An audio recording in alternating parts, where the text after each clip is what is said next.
Okay, so it's been about 2 days since we figured out Samantha was broody.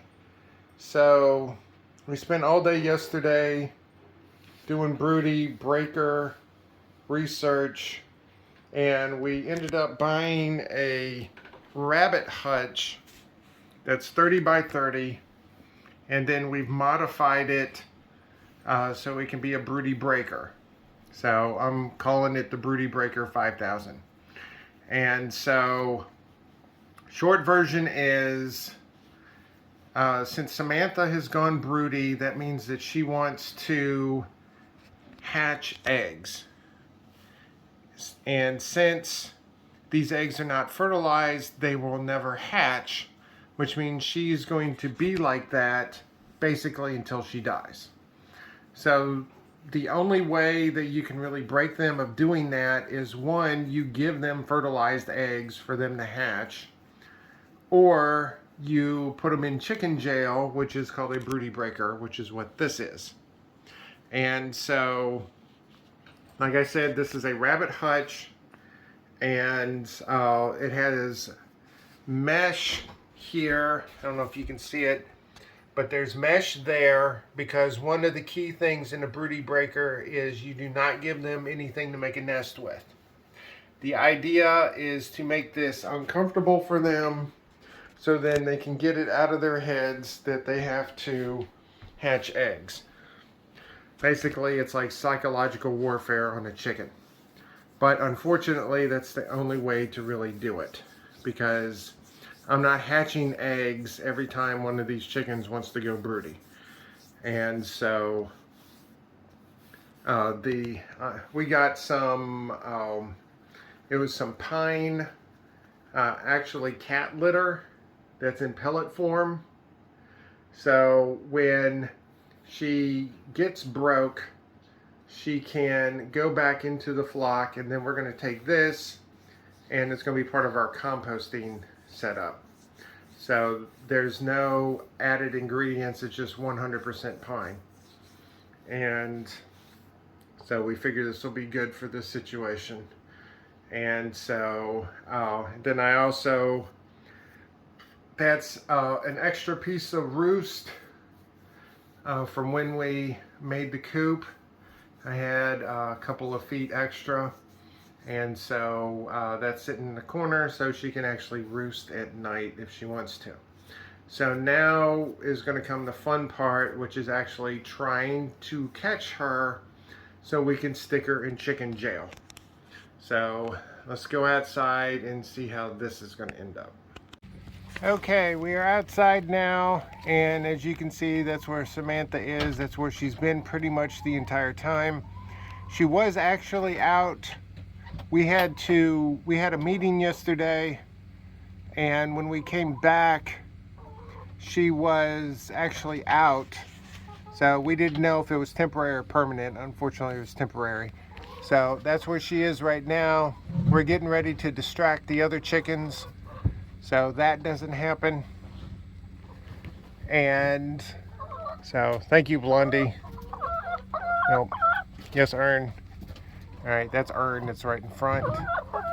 Oh, there's Lacey. Okay, now everybody's inside, so let me get out of the coop area. All right, so what we're going to do is I'm going to get her. Hey, shh, quiet. Okay, I'm going to get her out. She's probably gonna get huffy like she did the other day. She'll probably run out. Andre's gonna be in the run, and we're going to attempt to catch her. We had a 16-foot gate that we used when Sherlock was a puppy, and so I have that part quarantined off because we did not want her to get underneath the coop because that would be harder for us to get her. So if everything goes right, we'll catch her, and Loki let us borrow his cat carrier. So we're going to do this. I will probably not videotape this because I don't know if this is going to take a couple of seconds or like 10 minutes or whatever. But as soon as we get her in, then we'll continue. Okay, that went probably exactly how I thought it was going to. It was not fun, but we finally got her in here. She, of course, is not happy with the situation right now. So what we're going to do is I'm going to carry her in there. Andrea's going to go in first so she can get the dogs out of the way. And then we're going to stick her in her new temporary home. And then I can come back out here later and I can remove this. So, all right, so now the deprogramming can start. All right, it's days like these. I am so happy we got a cat carrier that could open from the top, because she was just not going in on her own. She got her talons and just dug in, and no matter how hard I tried to push, she was not getting in there. So I had to basically get her from the back and then put her in there. So she's in here right now. She's obviously not happy. Andrea's getting water right now. So cold water. So it's cool water. One of the ideas is that they're hot, which they have a tendency to go broody if they're hot.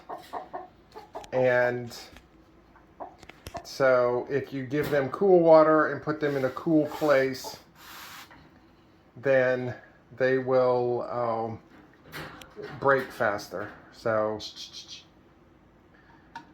now she's just trying to get used to her new environment, and she doesn't understand why we're torturing her like this. But the psychological welfare is for her own good, because if we leave it to her demise, unfortunately she'll probably kill herself. So we got to get food, which is going to be in one in the foreground right there. And so basically she's just going to sit in here until she breaks, which might be in a couple of days or it might be a week. We don't know yet. So I will keep everybody apprised. Okay, it's the next morning now. Sorry for it being so dark in here. I didn't want to turn the light on because I might accidentally turn the fan on, and that's not good for her. So, short version is, she is not a happy camper right now. But hopefully it can only be in here a few days so she can get broke of this. What I'm getting ready to do now, I'm just going to go out and feed the sisters some lentils. So I was going to give her some before I got them to the rest of them. And that just happened. Yeah.